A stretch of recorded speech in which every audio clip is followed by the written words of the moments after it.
चार उद्देश्य हैं मनुष्य के जीवन के। धर्म, बोलिए, अर्थ, काम, मोक्ष। ये पुरुषार्थ चतुष्टय, धर्म, अर्थ, काम और मोक्ष, ऐसा जिसका जीवन हो जाएगा उसके जीवन में कभी हताशा निराशा नहीं आएगी। और हम इसको कम करें कि और इसको संक्षिप्त में बताइए कि जीवन का उद्देश्य क्या है, तो दो शब्द लिख लीजिए, आत्मनो मोक्षार्थम।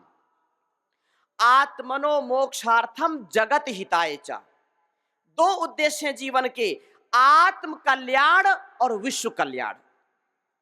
आत्म कल्याण के लिए जीवन मिला है और विश्व की सेवा के लिए जीवन मिला है। याद रखना, अगर हम अपने आत्म कल्याण को नहीं कर सके, हमने अगर अपने घर परिवार संसार की समाज की सेवा नहीं की हमने, तो जीवन हमारा निरर्थक है, ये कभी भी सुधरने वाला नहीं होगा। बार बार हम जन्म लेंगे तो भी कल्याण होने वाला नहीं है। इसलिए अपना भी कल्याण करना और समाज का कल्याण करना, उसका इतना सुंदर ये हमको पथ मिला है। ये योग का पथ, ये हाईवे है, ये राजपथ है। क्या है ये राजपथ है, ये हाईवे है, अध्यात्म का हाईवे है, ये लोक कल्याण का हाईवे है। ये संकीर्ण नहीं है, कोई सकरी गली नहीं है, कोई ये जो है पगडंडी नहीं है, ये कोई इधर उधर भटकने वाला रास्ता नहीं है। ये तो योग का राजमार्ग मिला है, ये हाईवे मिला है, जहां से आपको अपने लक्ष्य की प्राप्ति होगी। जीवन और जगत के कल्याण की ये बहुत बड़ी सरणी है, कोई भूलने भटकने की बात नहीं।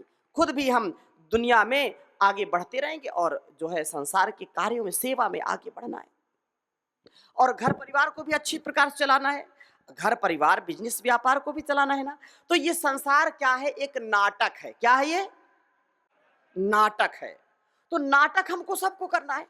परम पूज्य गुरुदेव जी महाराज कहते हैं, नाटक ऐसा करो कि बिल्कुल रियल जीवन जी रहे हैं, और रियल जीवन में ऐसा जिए कि जैसे नाटक कर रहे हैं।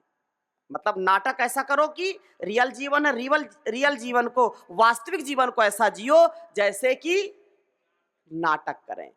नाटक में आप देखते हैं, फिल्म में जो डायरेक्टर होते हैं और सब जो है, और क्या है, एक्टर एक्ट्रेस होते हैं ना। तो हम सब क्या हैं, एक्टर और एक्टर से, और डायरेक्टर पीछे है, डायरेक्टर ऊपर है, उसकी आंख से हम बच नहीं सकते। वो सदा हमारे आसपास है। इसलिए हमको आज हम इस रूप में, कल दूसरे रूप में होंगे। तो इन संसार के विषयों में अटकना नहीं है, भूलना भटकना नहीं है। ना अटक, नाटक का मतलब क्या है, ना अटक। सब करना है। तुम पिता बनो, पुत्र बनो, पुत्री बनो, बेटी बनो, आप जो है पति पत्नी, माता पिता, गुरु शिष्य बनो, सब कुछ संसार के व्यापार होंगे, लेकिन किसी संबंध में अटकना, भूलना भटकना नहीं है। ये संसार सब करो, लेकिन अटैचमेंट नहीं, detachment, complete attachment with complete detachment. ऐसी सेवा करके हमारे अंदर ईगो और इग्नोरेंस नहीं आएगा, हमारे अंदर अहंकार की प्रवृत्ति नहीं होगी। याद रखना, जब हमारी वृत्ति भगवान की वृत्ति में लग जाएगी, गुरु वृत्ति में हम रहेंगे, योग वृत्ति में रहेंगे, वेद वृत्ति में रहेंगे, ऋषि वृत्ति में रहेंगे, तो भोग और रोग की वृत्ति नहीं होगी, स्वार्थ की वृत्ति नहीं होगी, परमार्थ की वृत्ति हो जाएगी, सेवार्थ वृत्ति हो जाएगी, और जीवन का कल्याण हो जाएगा। इतनी बड़ी ये सेवा का कार्य। ये नेकी कर दरिया में डाल, लोग बोलते हैं ना, नेकी कर दरिया में डाल। अब क्या नेकी कर फेसबुक में डाल? क्या करते हैं लोग, नेकी कर फेसबुक में डाल। लोग छोटा सा काम करते हैं और इतना उसका महिमा मंडन करते हैं। लेकिन हमको भगवान की और गुरु की सन्निधि में अपनी सेवा को आगे बढ़ाना है। यहाँ पर कुछ आप उसके सामने स्लाइड में चलाऊंगा, तो उसका भी थोड़ा सा ध्यान देते रहेंगे। योग शब्द का अर्थ क्या है, परिभाषा क्या है? योग शब्द कैसे लोग बोलते हैं, युजर योगे, युज समाधो, युज संयमने। युज समाधो जो शब्द है, ये आपके योग दर्शन, सांख्य दर्शन में जो योग शब्द है, उसका तात्पर्य है समाधि के अर्थ में। युजर योग मतलब 2 और 2 4 होना, जोड़ने के अर्थ में योग का प्रयोग किया जाता है, संयमन के अर्थ में योग का प्रयोग किया जाता है। लेकिन जो योग की जो है योग शास्त्र में समाधि के अर्थ में प्रयोग किया जाता है। हमने सुबह भी आपसे चर्चा की थी कि योगः समाधि बोला था कि नहीं? योगः समाधि, समाधि एवं समाधानम। योग क्या है? समाधि है, और समाधि में ही समाधान है। संसार में व्यवधान ही व्यवधान है, परेशानियां हैं। तो अगर हम समाधान में रहना चाहते हैं, समाधि की प्राप्ति करनी पड़ेगी, योग करना पड़ेगा, संयम में रहना पड़ेगा। योगा समाधि साचा सार्वभौम चित्तस्य धर्म। सदा ही चित्त में आनंद और प्रसन्नता रहना, यही इसका धर्म है। क्लेश और छल कपट ईर्षा द्वेष ये सब क्या है? ईगो, इग्नोरेंस, ये इसका वास्तविक स्वरूप नहीं है। समाधि में रहना, आनंद में रहना, सदा प्रसन्न रहना। देखो, एक बात मैं बताता हूं आपको, व्यक्ति को कितनी देर का गुस्सा आता है? बोलिए ना। 10 मिनट, 15 मिनट, 20 मिनट। मतलब व्यक्ति अगर चाहे तो हमेशा क्या गुस्सा रह सकता है क्या? त्योरी चढ़ा ले और बिल्कुल ऐसा, बिल्कुल आग बबूला रहे, आंख में बिल्कुल लाल पीली करता रहे, कितनी देर करेगा? आप करके कभी देखिए, कितनी देर करेंगे? आधा घंटा। फिर धीरे धीरे धीरे धीरे धीरे नॉर्मल होता चला जाएगा, है ना? अच्छा, अब बताइए, प्रसन्न कितनी देर रह सकता है व्यक्ति? प्रसन्न कितनी देर रह सकता है? प्रसन्न तो हमेशा रह सकता है, पूरे जीवन प्रसन्न रह सकता है। तो प्रसन्नता और समाधान, ये हमारे चित्त का सदैव ऐसा ही स्वभाव है, इसका ये नियत स्वभाव है। लेकिन हम अपने ऊपर जो आवरण ओढ़ लेते हैं कि मैं तो ऐसा हूं, मैं तो ऐसा हूं, मैं तो ऐसी हूं, ऐसी, हम अहंकार जो पाल लेते हैं, हम जो जो है ना, कहते हैं ना कि रंगासियार बन जाते हैं। तो रंगासियार है तो वो अंदर से जानता है क्या, लेकिन ऊपर से जो आवरण है ना, उसके कारण मन को दुख देते, कष्ट देते हैं। ये बहुत ही खतरनाक है। बहुत काम पर जीवन थोड़ा, उस पर मन का चंचल घोड़ा। सोच समझ नादान रे बंदे, मत कर तू अभिमान रे बंदे। झूठी तेरी शान रे बंदे, समय बड़ा बलवान रे बंदे। तेरे जैसे लाखों आए, लाखों इस माटी में समाए। तेरे जैसे लाखों आए, लाखों इस माटी ने खाए। रहना नामो निशान रे बंदे, समय बड़ा बलवान रे बंदे। झूठी तेरी शान रे बंदे, मत कर तू अभिमान रे बंदे। ये अभिमान व्यक्ति को परेशान कर देता है, हताश और निराश कर देता है, अपने स्वरूप से व्यक्ति हट जाता है। ये हमारे चित्त का सार्वभौम स्वरूप नहीं है। योगस चित्त वृत्ति निरोधा, चित्त वृत्तियों का निरोध ही योग है। गलत वृत्तियों का निरोध, अच्छी वृत्तियों का शोध, शोध के साथ, बोध के साथ जीवन को जीना। क्या बोला? शोध के साथ, बोध के साथ जीवन को जीना, यही तो योग है। और इस प्रकार से व्यक्ति के जीवन में अत्यंत ही आनंद की, इससे ज्यादा और जो है कहा कि यदा पंचावतिष्ठन्ते ज्ञानानि मनसा सहा, बुद्धिश्चा न विचेष्टति तम आहु परमां गतिम। योगस्था कुरु कर्माणि संगम त्यक्त्वा धनंजया सिद्ध सिद्ध्यो समो भूत्वा समत्वम योग उच्यते। ये सारे संसार का व्यापार हमको चलाना है, लेकिन कभी डामाडोल नहीं होना। हमारी पंच ज्ञानेन्द्रियां, पंच कर्मेंद्रियां, मन और बुद्धि जब एक हो जाए, तो फिर उस अवस्था में हम समाधि की प्राप्ति करते हैं। और संसार में सुख दुख, लाभ हानि, जय पराजय, जो कुछ भी मिले, उससे कभी भी हमको पराजित नहीं होना है। हम कभी भी पराजित ना हो, योगस्थ होकर के, योगस्थ अर्थात योग में स्थित होकर के, अर्थात अपने स्वधर्म में आरूढ़ होकर के, आत्मस्थ, आत्म स्थित होकर के कार्य करें, तो अपने जीवन के सभी क्षेत्रों में हम सिद्धि और असिद्धि में, सुख में, दुख में, लाभ में, हानि में, जय में, पराजय में, चाहे कोई कलंकित करे, चाहे कोई अलंकृत करे, चाहे कोई हमको पुष्पित करे, पल्लवित करे या हमारा तिरस्कार कर दे, चाहे कोई हमारा तिरस्कार करे, चाहे कोई पुरस्कार दे, चाहे कोई जो हमको जो है दूषित करे, चाहे कोई विभूषित करे, हमको कभी डामाडोल होना नहीं है। हम क्या करते हैं, हम दूसरों के रिमोट के जो है कठपुतली बन जाते हैं। उसने जैसे कभी आप देखिए कि एक घर में पहले तो ज्यादा होता, तब तो घर में 10-10 मोबाइल हो गए तो सब अलग अलग लगे रहते हैं, अपने मन मर्जी का काम करते हैं। लेकिन पहले एक ही जब टेलीविजन होता था और सुबह सुबह उसमें रामायण आ रही है तो घर वाले रामायण देखते, महाभारत देखते, कोई कृष्णा देखता। उसी समय कोई क्रिकेट आ जाए तो क्रिकेट देखने वाले बोले क्रिकेट लगाओ, बोले कोई महाभारत लगाओ। बच्चे आएंगे तो बोले कार्टून लगाओ, और थोड़ी थोड़ी देर में उसका चैनल बदलते रहते हैं। बदलते कि नहीं? हमारा स्वभाव ऐसा ही हो गया है, जिसका मन आए जब वो चैनल दबा दे, बटन दबा दे, हम वैसे बन जाते हैं। किसी ने कहा तुम बहुत गुस्सा करते हो तो हम गुस्सा वाले हो गए। अब कोई थोड़ी हमारी तारीफ कर दे तो हम प्रसन्न हो गए।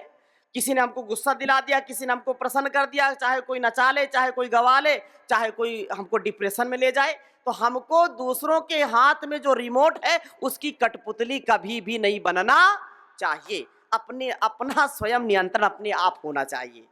हम दूसरों के नियंत्रण में चलते हैं, इससे हम दुखी हो जाते हैं।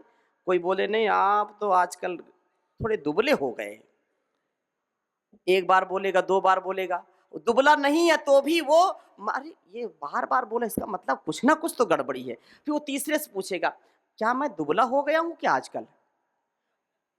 अपने ऊपर शंका होने लगेगी। अरे तुम आजकल बड़े जो है गोरे लग रहे हो, बड़े जो है कोई भी गुण बोल दे, गोरे लग रहे हैं, काले लग रहे हैं, तो उस व्यक्ति को वैसा ही लगने लगता है।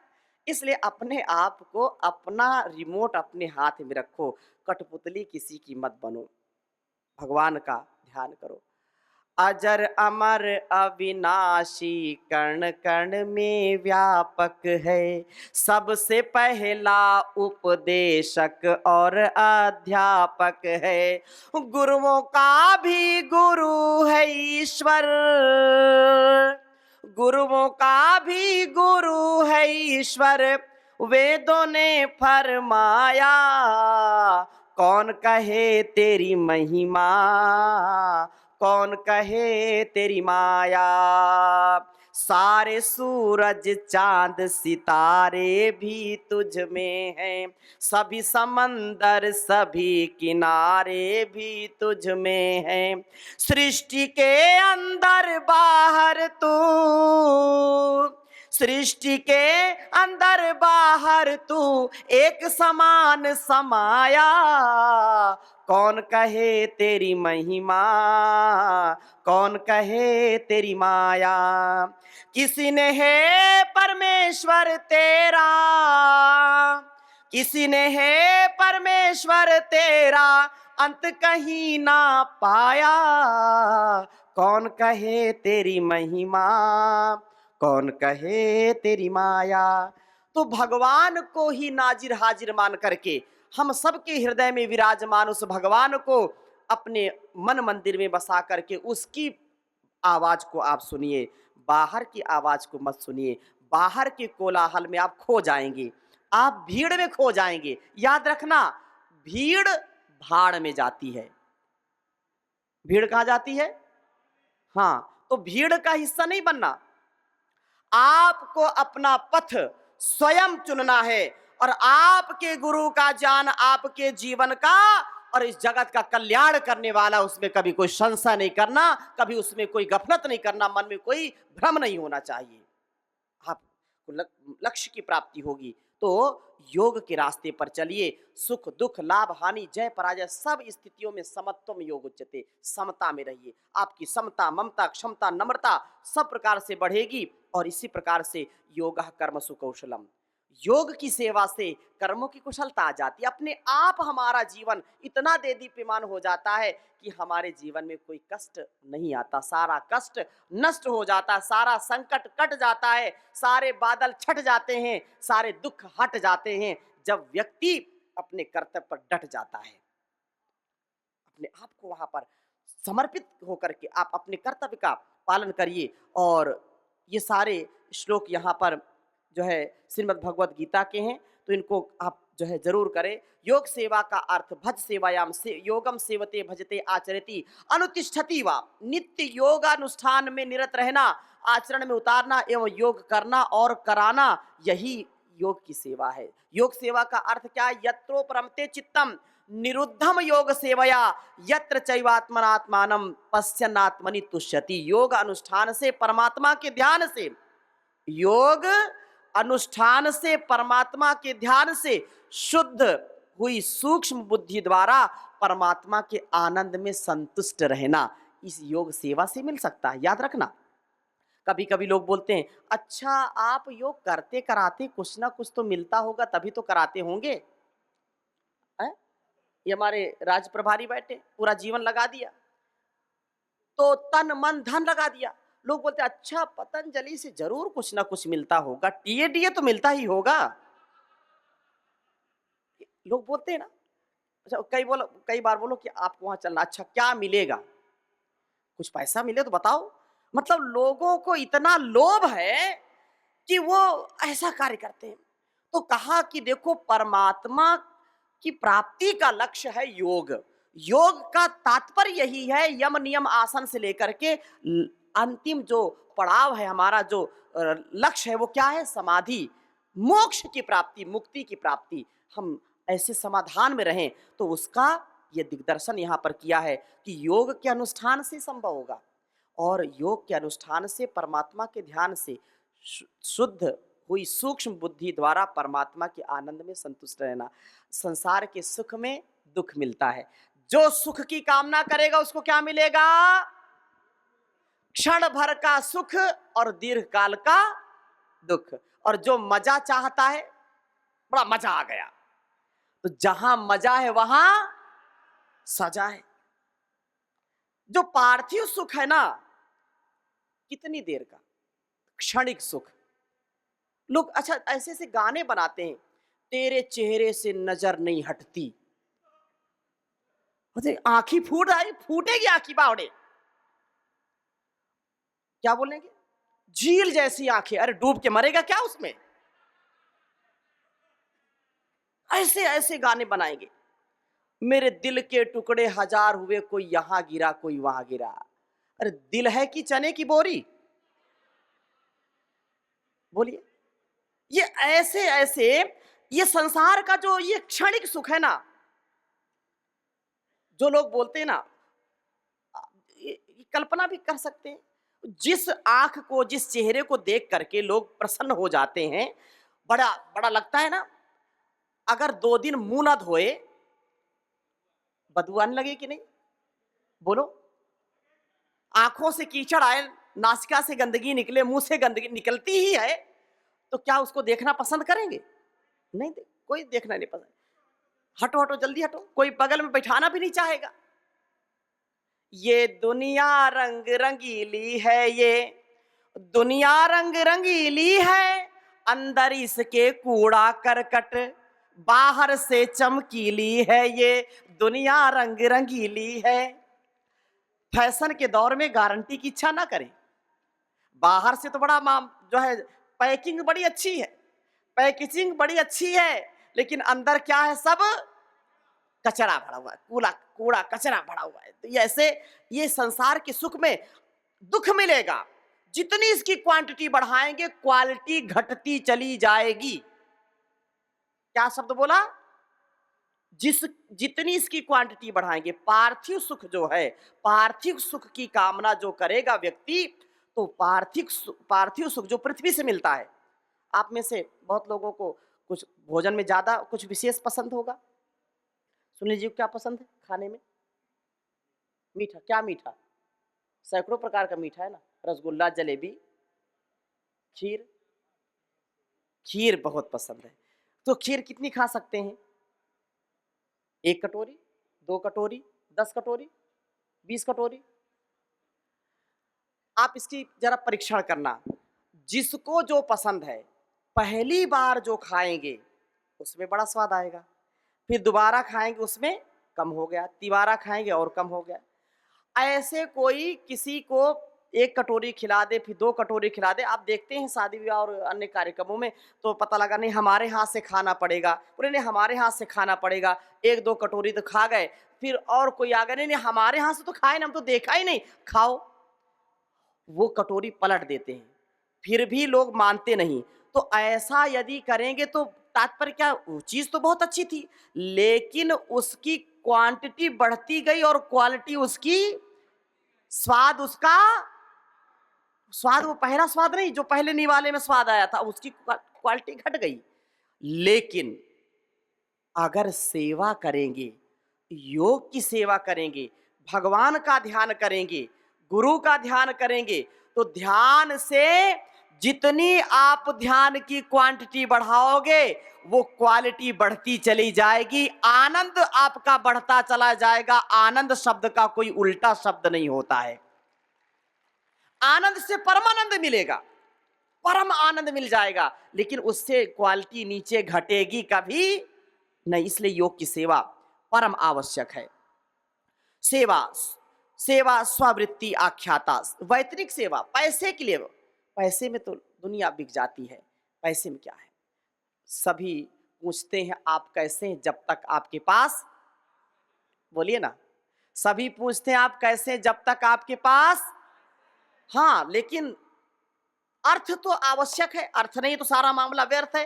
लेकिन अर्थ कैसा होना चाहिए, आपको अभी बताया, पुरुषार्थ, धर्म अर्थ, धर्म पूर्वक अर्थ होना चाहिए, बेईमानी का कमाया हुआ। अभी कल की ही घटना है, इधर मेरठ के पास किसी ने क्या किया कि नौकर को 50 लाख का उसको बीमा कराया था, उसका क्या 50 लाख का बीमा कराया। अब वो पता नहीं कहाँ, अभी कहाँ है कहाँ नहीं वो पता नहीं है, लेकिन उसकी अंत्येष्टि करने के लिए प्लास्टिक का पुतला बना करके उसकी अंत्येष्टि के लिए जो है शमशान घाट पहुंच गए, और उसकी पर्ची भी बनवाई और उसका सारा कार्य किया। लेकिन कुछ लोगों को शंका हो गई, तो जब उन्होंने कपड़ा कफन हटाया तो कफन के अंदर बड़ा सा प्लास्टिक का वो पुतला था, तो फिर वो पुलिस केस हो गया। बिल्कुल सच्ची घटना, कल की घटना है। तो मतलब पैसे में व्यक्ति का ईमान बिगड़ जाता है, और पैसे में पता नहीं क्या क्या लोग आत्मा जो है हिंसा करते हैं, हत्या कर देते हैं।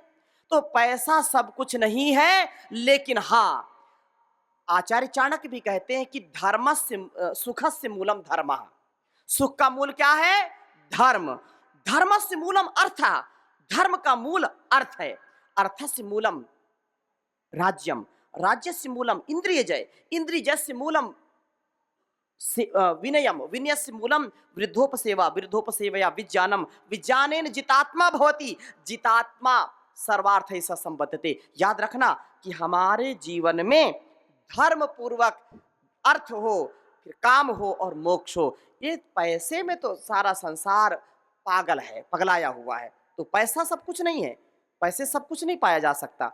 पैसे से आप भूख खरीद सकते हैं क्या, पैसे से आप पुस्तक खरीद सकते हैं, विद्या खरीद सकते हैं, ज्ञान खरीद सकते हैं क्या, पैसे से दवा खरीद सकते हैं, नींद खरीद सकते हैं क्या, नहीं खरीद सकते। इसलिए पैसा सब कुछ नहीं है।